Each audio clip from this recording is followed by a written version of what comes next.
see one of these really dramatic Bangor skies, these main, drama in the sky, this great orange and this red glow, and we'll say, hey, that's a Mike Lewis sky. I always see them in the world and I think, that's a Mike Lewis sky. For me, making art is two things. One, it's a catalyst. It helps me to think deeply about ideas that are in my mind and to feel things more intensely. I look back on the art that I produced and look at the art that I'm producing now. I can see the progression of how my thoughts and how my ideas and how my feelings changed. Having the opportunity to keep that kind of contact has been what my life was about, and then trying to encourage and teach young people or older people how to fit into that kind of intense experience of art has been what I do. How would you describe his paintings? They have this sort of ephemeral nature to them. And for me, part of what I've always found intriguing is the way in which he's used oil paints as if they were watercolors. They create this sort of transparency that gives them such sort of vibrancy and depth. I mean, so you can see the layers behind the layers.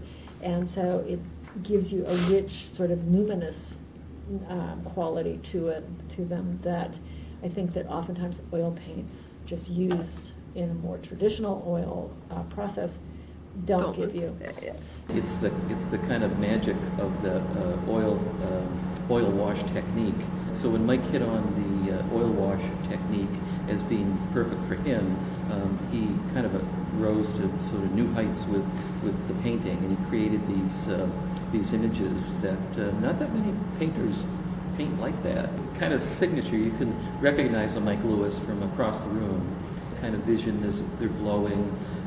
And when you get closer, you realize often there's a story. The title on the wall will tell you who those people are, or it just might be Mike or May in the dog Sparky.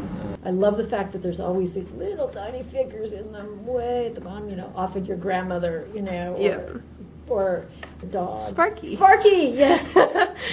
Jim said the same thing. Yes. And I was like, Sparky used to come to the office and he would be there. So, we all knew Sparky. Talk a little bit about your process in making paintings. It takes the viewer starting from something they recognize, like a landscape, and then not staying there, just that, this is a tree, this is a bush, but using the image to get into the color and the rhythms and the movement and the kind of energy that the painting exudes.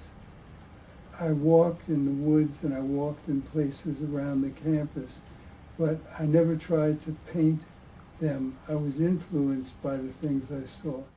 How do you think that Mike has impacted the art department at the university?